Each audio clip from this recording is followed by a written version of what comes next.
Australian summers are hot. And I'm not just talking hot enough to go to the beach hot, but I'm talking about extreme heat waves that can lead to heat exhaustion and even death. Not to mention the bush becoming like a tinderbox ready to explode in fire.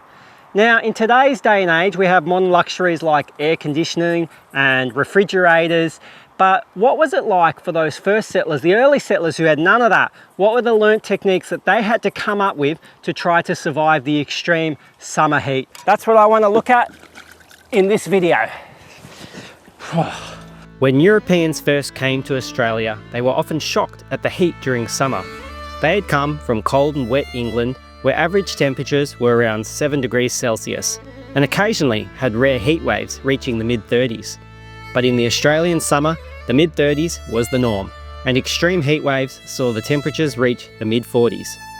On Charles Sturt exploration into the interior, he states in his journal, the heat now became so great that it was almost unbearable.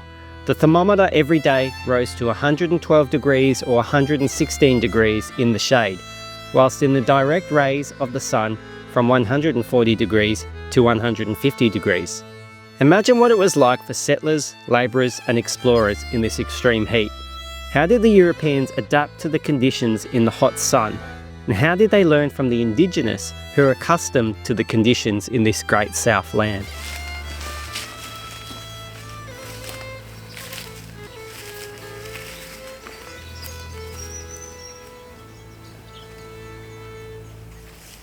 G'day everyone, it is a bloody hot day here in the Australian summer. In fact, temperatures are expected to reach 40 degrees today. We're in the middle of a heat wave.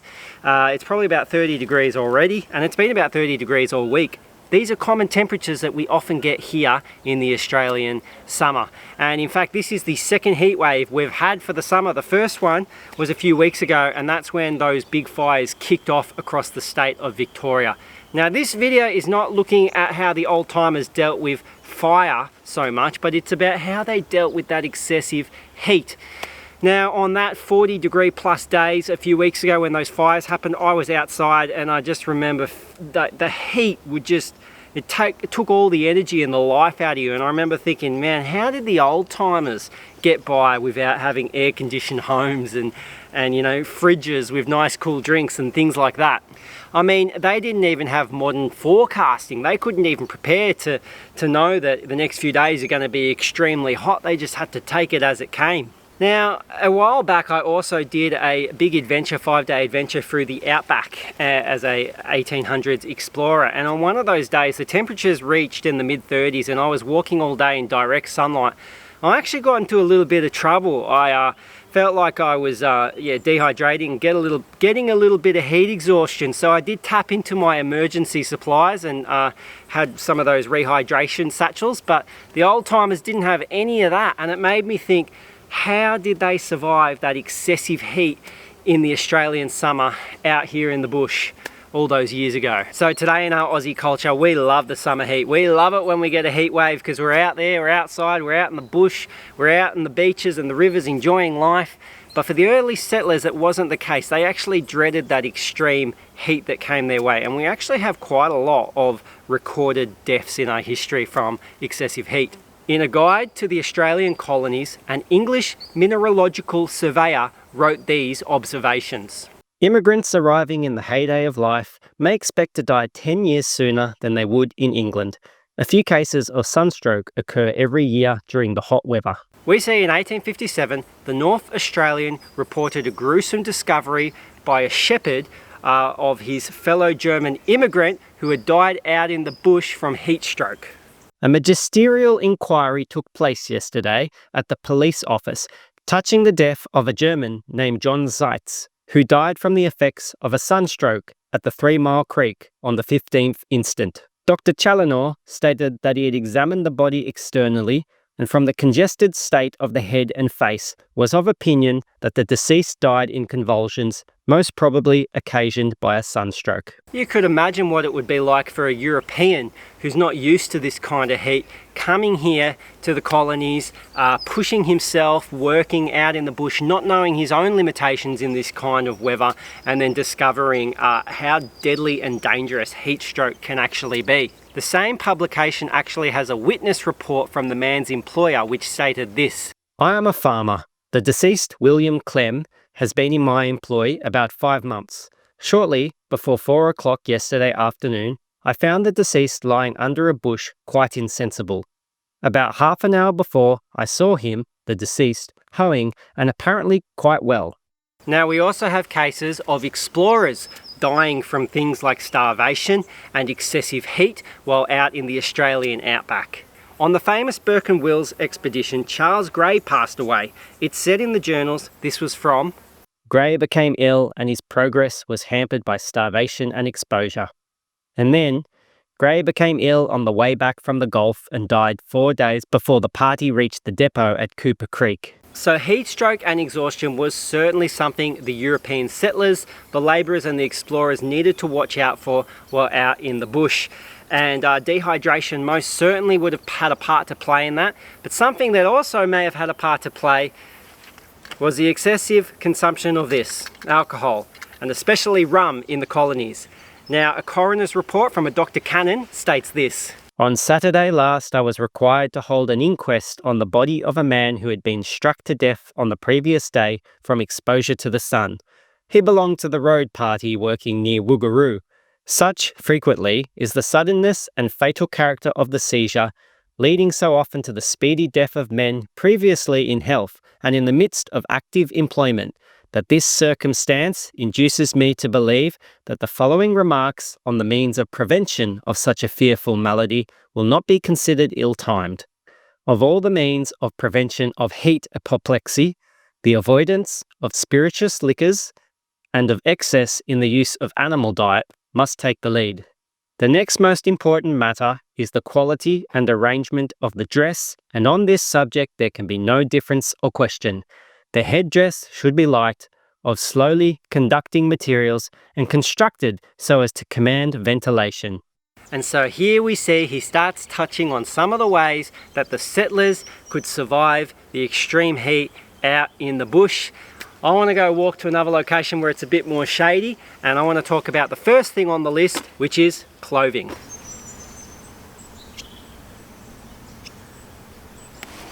Alright, well, first up, the hat, especially the wide-brim hat. Now, believe it or not, in England at the time, wide-brim hats were not overly popular, and this was something that really developed in Australia amongst the convicts and then the settlers to be able to combat that summer heat. Troopers at the time used to wear tight black hats, which were really bad at absorbing that solar energy and were not fit for purpose out in the bush. So lighter coloured hats became popular in Australia. The upper class often wore the pith helmet, what you think of when you see those African safari explorers. That was also common here in Australia, especially among the more wealthy and the upper class. The cabbage tree hat was something that developed very early on because the leaves from the cabbage tree were easily woven into hats. This was very popular among those convicts and settlers and the lower class as well. Easy to make and affordable for people as well. So this was very, very popular at the time. Further on down the track, you see felt hats, wool felt, rabbit felt, like the akubra in the 19th century. That started to become very popular, especially the akubra among the stockmen at the time. So the wide brim hat has a very important part to play in Australian history as a way to adapt to the extreme summer heat that we get here. Now, clothing went from darker coloured and very tight fitting clothing to more loose fitted and lighter coloured clothing in our history amongst the settlers and the convicts to combat the extreme heat. And things like linen and cotton were very, very popular. Obviously cotton's really good in the summer because if you just wet it, that it retains that moisture and it sticks to your body and it actually keeps you nice and cool. I love doing that. Obviously that's not good in the winter time, but in the summer in extreme heat it works really, really good. And so what we see into the 1800s is the collared shirt starts becoming quite popular among the Bushmen. See a lot of the stockmen and the gold diggers and things like that in the 1800s wear the collared shirt because obviously it keeps the sun off the back of your neck. Pants was usually high-waisted, cotton pants, the moleskins was quite popular amongst the Bushmen as well, and again, just completely covering up the body. Now in the summer, we see a lot of Aussies out there in singlet tops and shorts and things like that. Obviously we've got sunscreen now for sun protection, but the old timers didn't have that, so they had to cover up their body fully. Now I'm a ginger, and there were a lot of ginger settlers who came here to this country from the Irish and the Scottish, and so they had to cover up as well. And I burn quite easily being a ginger, but I don't like sunscreen too much, to be honest. So I think the best techniques for me is copying the old timers. I wear this kind of stuff all the time out in the bush. Light coloured, long sleeved, long pants, wide brim hat. This is the best way for a ginger like me who doesn't want to coat himself up in sunscreen to experience out in the bush. And you know, this is how the old timers did it, and it's how a lot of people do it today out in the bush as well. And I honestly think it is the best way and the best method to protect yourself in the summer heat in the Australian bush. Well, it is getting hotter, so I am going to go set up a little camp and a little bit of shade to sit under and talk about a few more techniques of how they survive the extreme summer heat.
Alright, so I've set up my little camp.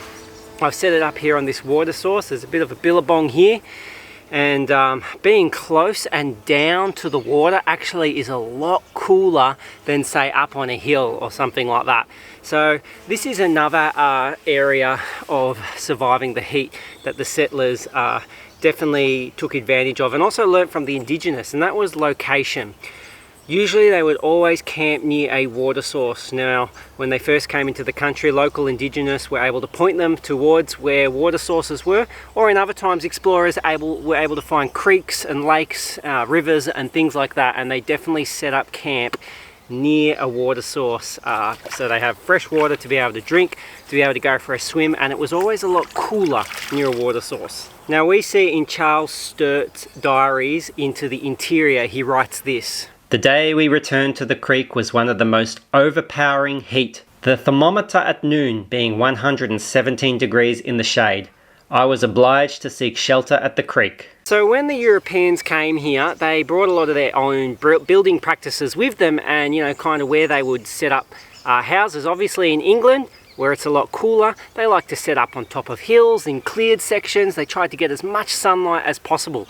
Now they brought that over here to Australia as well when they started building homesteads, and look, it was handy when it came to fire protection. With a lot of cleared area, no bushland around you, you're going to be a lot more protected from fires. Unfortunately, you're in direct sunlight and you're missing out on one of the best survival techniques in Australia for the heat, and that is being amongst the shade. You can imagine a bark hut or even a tin hut out in the absolute open with direct sun was going to get very, very hot. Now, Bushmen who came here, they often saw where Indigenous would set up their camps, and the Indigenous would set up their camps, yes, down low near water and things like that, not so much up on the open, up on top of hills, things like that. but in the heat they would build their little gunya shelters and things like that under already existed shade and foliage above them. And that's what Bushmen would do, and that's what I'm doing right now. So I've got my oilskin tarp here. This gives me a level of shade protection, but I've already got some foliage above me, some young gums. They're not going to drop their limbs on me, they're quite young, and this has already given me a lot of natural shade. I'm down here at the water source at Little Billabong. There's a nice breeze blowing off the water up into me here. I'm already under protected shade. This is absolutely perfect as a strategic location to set up camp, and this is what the settlers and especially the Bushmen started to do and copy. They would set up their camp amongst the shade already covered by the foliage, the natural foliage. Now, airflow, wind, the breeze, that was also an important part of keeping people cool and helping them survive the heat. And the settlers ended up recognizing this, and so they built their homes with the idea of airflow. You've seen the classic Australian veranda. Well, that was built out of necessity to be able to cool down in the summer heat. So in 1868, architect Roger Smith wrote this: "Where the sun's heat is so powerful that nothing but English pluck prevents the attempt to work being altogether given up, and between sunrise and sunset it is impossible for a European to expose himself safely to the rays, where the glare of light is so intense and the smallest unshaded opening seems, in the hours of sunshine, to admit more brightness than is compatible with comfort. All external walls, or at any rate on all sides open to the sun's rays, a screen called a veranda is essential, and it becomes, in fact, the leading feature of a building in the tropics." Now, another important aspect was how they carried water, especially say in the Outback where they were setting up camp and they didn't have a reliable water source near them. They would often carry with them kegs or wooden kegs of water on top of their animals, like their camels and their pack horses. They would also carry canvas water bags. Canvas water bags were a great way to carry quite a lot of litres up to their camp with them, and so these were vitally important, especially in Outback exploration. Now, using water to pour over yourself, like especially when you're wearing cotton, a bit of cotton, pouring a little bit on there, putting it on the back of your neck. This was also favoured from a lot of the settlers. Or a little bit of cotton, wet, put under the hat, put on your head, put the hat back on and wear that there. This may actually be the original Legionnaires' hat. Now lastly, another very important way to survive the heat for the old Bushmen was time management. Now, when there were labourers out in the bush, whether they were loggers or miners or stockmen, they would work at first light and also towards the end of the day when it's most coolest. And then during the middle of the day when it's incredibly hot, they would be back at camp resting. So time management when they were doing their physical labour was very, very important. And there are Outback explorers like Ernest Giles who talk about, walking during the middle of the night or during night time by the light of the moon, just because it was so hot during the day. And in the Clouvery expedition, he actually writes this: "The increasing heat of the advancing summer caused both parties incredible hardship. The main party was soon only travelling at night." Now, going out in the middle of the day and enjoying the day, like going to the beach, enjoying your swimming, being active in the middle of the day during the summer, this is really a recent development in Australia's history. You see people do it all the time. On a hot day, they'll be at the beach all day. But you see, these people have modern luxuries that they can come back to. They have air conditioning in the car, air conditioning at home, they can go buy some ice cream, a nice cold beer maybe. The settlers and the Bushmen did not have that luxury. They did not have the luxuries to return home to the comforts that we have today, and so they really needed to be strategic with their time management and stay out of the sun during the heat of the day. And so I really like to give a thought to the old timers and the harsh conditions that they went through. I mean, we really have it so good today, and we should look back at what they suffered through to build this nation. It really is an interesting topic to learn about. It is going to be a bloody hot day, so time management. I'm going to head back to my camp, which is my nice air-conditioned house for today. But if you've liked this video, make sure you like it, leave a comment and subscribe if you haven't. And I'm going to be putting out plenty more informational and educational videos on the Australian Bushmen and how people survived out in this harsh wilderness back in the 1700s, the 1800s and the early 1900s. So I hope you've enjoyed this video, guys. This summer, stay nice and cool. Catch you on the next video.